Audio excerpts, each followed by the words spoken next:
हर हर महादेव, जय भोलेनाथ। नमस्कार, मैं साधना पांडे मार्गदर्शन पे आपका स्वागत करती हूँ। तो दोस्तों, आज हम लोग आ गए नवरात्रि के 7वें दिन। नवरात्रि के 7वें दिन देवी कालरात्रि की पूजा होती है, यानी देवी काली की पूजा होती है। ये देवी का सबसे उग्र स्वरूप कहा जाता है, परंतु सबसे दयावान और सबसे शीघ्र प्रसन्न होने वाली देवी माँ काली को कहा जाता है कालरात्रि की पूजा। यानी कि नवरात्रि के 7वें दिन कालरात्रि देवी की पूजा होती है। कालरात्रि देवी की पूजा से हर प्रकार के दुख, तकलीफ, शनि जन्य, राहु जन्य पीड़ा से मुक्ति मिलती है। साथ साथ अगर कोई टोना टोटका, कोई नज़र दोष आपके ऊपर है तो उससे भी मुक्ति दिलाने वाली माँ कालरात्रि देवी काली हैं। नवरात्रि का 7वां, 8वां और 9वां दिन नवरात्रि में सबसे विशेष कहा जाता है। ऐसी मान्यता है कि कोई पूरे 9 दिन का व्रत यदि नहीं कर पा रहा है तो नवरात्रि की सप्तमी, अष्टमी और नवमी का व्रत करके वो भक्त संपूर्ण नवरात्रि व्रत का फल प्राप्त कर लेता है। तो नवरात्रि व्रत का ये भी विधान है कि 9 दिन न कर पाए तो 3 दिन नवरात्रि व्रत करके भी नवरात्रि का पौराणिक कथा के अनुसार एक रक्तबीज नाम का राक्षस था, जो महान बलशाली था, महान शक्तिशाली था। संपूर्ण जगत उसकी आतताईपन से परेशान था। सभी परेशान थे। सभी देवता मिल करके और भगवान शिव की स्तुति की, माता पार्वती की स्तुति की, और माता पार्वती ने देवताओं के संकट के निवारण के लिए अपने शरीर से ही माँ काली को उत्पन्न किया। माँ काली देखने में विकराल थी, श्वेत वर्ण की थी, परंतु वो देखने में जितनी विकराल थी उतनी ही दया वाली थी। और काली देवी क्या की, रक्त बीज का वध की। परंतु रक्त बीज का वध आसान नहीं था देवी के लिए, क्योंकि रक्त बीज जो था उसको ये वरदान था कि उसके शरीर से जितनी भी रक्त धरती पे गिरेगी उतने ही नए रक्त बीज बनकर तैयार हो जाएंगे। इस तरह देवी उसे मारती थी और बहुत सारे नए राक्षस रक्त बीज पैदा हो जाते थे।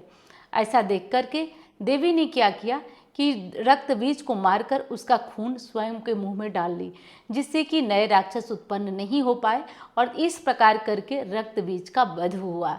ये देवी की कथा है। आइए जानते हैं देवी को भोग क्या लगेगा। तो देखिए दोस्तों, आज देवी को गुड़ का भोग लगाया जाता है, या गुड़ से बनी हुई किसी भी व्यंजन, किसी भी मिठाई का भोग आप लगा सकते हैं आज के दिन। आज देवी की पूजा में सबसे बढ़िया जो मंत्र है वो ये है, जयंती मंगला काली, भद्रकाली कपालिनी, दुर्गा क्षमा शिवा धात्री, स्वाहा स्वधा नमोस्तुते। इस मंत्र का जप करना अनिवार्य है। तो इस मंत्र का जप आप लोग करिएगा। आज के दिन आप बैंगनी रंग का वस्त्र पहन सकते हैं, नीले रंग का वस्त्र पहन सकते हैं, और हल्का आसमानी रंग का वस्त्र भी पहनकर देवी की पूजा कर सकते हैं। जो तंत्र को पूजते हैं, तंत्र शक्ति को मानते हैं, वो लोग काले रंग का वस्त्र पहन कर के भी देवी की आराधना करते हैं। और एक अपने अनुभव से बात बताऊं दोस्तों, तो देवी काली, देवी कालरात्रि बहुत ही शीघ्र प्रसन्न होने वाली हैं और बहुत ही तेज मनोकामनाओं की पूर्ति करती हैं। देवी कालरात्रि देखने में जितनी ज़्यादा भयभीत करने वाली लगती हैं, उतनी ही तेज भक्तों की मनोकामना सुनती हैं। तो आइए जानते हैं कि देवी की पूजा कैसे करेंगे, उपाय क्या करेंगे। वीडियो पसंद आ रही है तो लाइक करिएगा, चैनल को आपने सब्सक्राइब नहीं किया तो कर लीजिएगा। आज के दिन अगर हो सके तो 33 या 108 नींबू ले आइए। नींबू बिना दाग के होना चाहिए। किसी भी मनोकामना की पूर्ति के लिए आप इस उपाय को कर सकते हैं। नींबू में सुई चुभो करके और उसको एक माला के रूप में तैयार कीजिए। एक माला बना लीजिए 108 या 33 नींबुओं की, और नींबू की माला को माँ काली के गले में पहनाइए। ये उपाय आप मंदिर में कर सकते हैं। अगर काली मंदिर आपके आसपास कहीं भी है तो नींबू की माला पहनाने से जो मनोकामना हमारी होती है, नज़र दोष होता है, वो सब दूर होता है। तो ये बहुत ही विशेष उपाय है। चलिए, नींबू की माला आप नहीं पहना सकते हैं तो एक और कार्य है जो आप कर सकते हैं। दोस्तों देखिए, आज के दिन 108 लौंग ले लीजिए। 108 लौंग लेकर उसको अच्छे से बांध करके उसकी माला तैयार कीजिए, और ये माला माता काली के गले में आप लोग घर के मंदिर में भी पहना सकते हैं, और अगर आप बाहर मंदिर में पहनाते हैं तो ये और भी उत्तम होता है। तो ये दोनों कार्य, दोनों माला आप दोनों में से कोई एक माला आप बना के देवी को पहना सकते हैं। आज के दिन गुड़ की बनी हुई मिठाइयाँ, गुड़ के पकवान को आप गरीबों में बांट सकते हैं। इससे शनि जन्य जो पीड़ा होती है उससे मुक्ति मिल जाती है। शनि राहु केतु के संकटों से आप बच जाते हैं। तो ऐसा आप अनिवार्य रूप से करें। आज हो सके तो चप्पलों का दान करें, चप्पल खरीद लीजिए और किसी ज़रूरतमंद को दान कीजिए, इससे देवी विशेष जो है प्रसन्न होती है। आज के दिन नीले फूल अर्पित करने से विशेषकर माता काली की कृपा होती है, तो नीले पुष्प आप ज़रूर समर्पित करें। लोग 9 दिनों का व्रत हैं या फिर जो लोग 3 दिनों का व्रत कर रहे हैं या जो केवल प्रतिपदा और अष्टमी का व्रत कर रहे हैं, सबके लिए नवरात्रि के 3 दिन जो विशेष दिन होते हैं, सप्तमी, अष्टमी, नवमी, इस पे पूजा करना बहुत ज़रूरी है। और पूरी नवरात्रि में एक न एक दिन, किसी एक दिन आप जा कर के देवी की जो पूजा है वो मंदिर में अनिवार्य रूप से करें, जो भोग है वो मंदिर में अनिवार्य रूप से लगाएं, इससे देवी विशेष प्रसन्न होती हैं। तो हो सके तो ये कार्य आप कर लीजिए।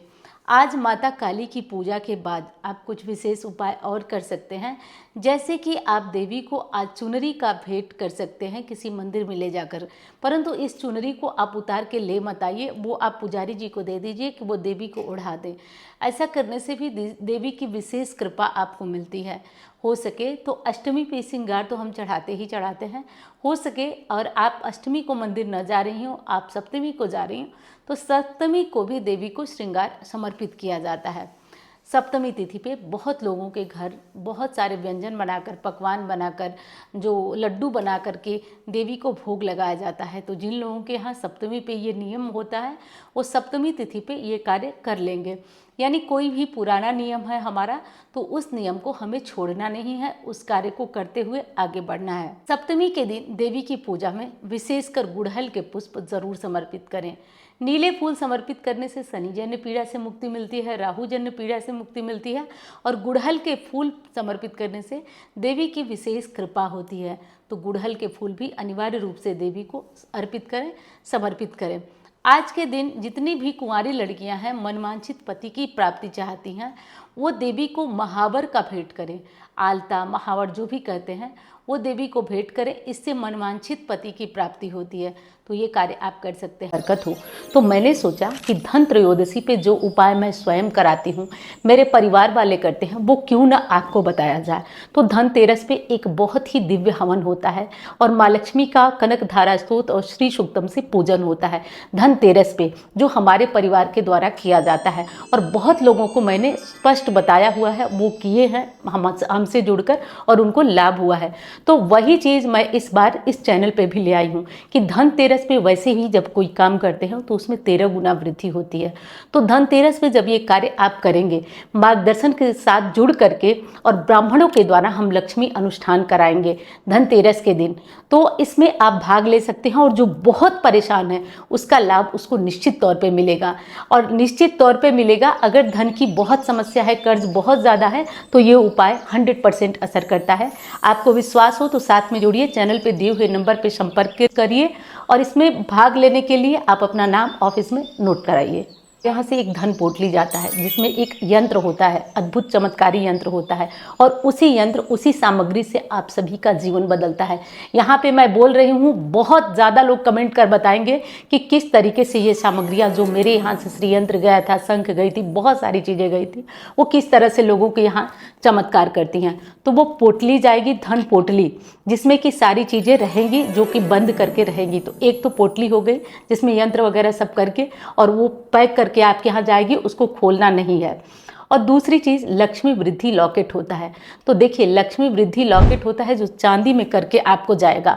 और जो महिलाएं बहुत ज़्यादा परेशान रहती हैं कि वो कैसे धन कैसे कमाएं, या जो पुरुष बहुत ज़्यादा परेशान रहते हैं कर्ज में, फिर भी पहनने में लाल धागे में थोड़ा संकोच लगता है, शर्म लगता है, वो अपने मंगलसूत्र में एक लाल धागे में बांध कर उसे लटका लें, और लटका कर इस यंत्र को आप पहन सकते हैं। ये काफ़ी पावरफुल है, बच्चे, बड़े, बुजुर्ग सब इसको पहन सकते हैं, क्योंकि ये विद्या बुद्धि भी देता है, सुरक्षा भी करता है आपकी, और लक्ष्मी की अपार कृपा दिलाने वाला ये होता है। तो आप सभी इसे पहन सकते हैं किसी भी धागे में करके, या शर्म आ रही है लाल धागे में पहनने में, तो आप सोने की चेन में लाल धागे में बांधकर आप लटका दीजिएगा और इसको पहनिए, इसका लाभ देखिए। और अंतिम चीज़ है दोस्तों, 3 चीज़ें जा रही हैं मार्गदर्शन से, जिसमें अंतिम हमारी सामग्री है।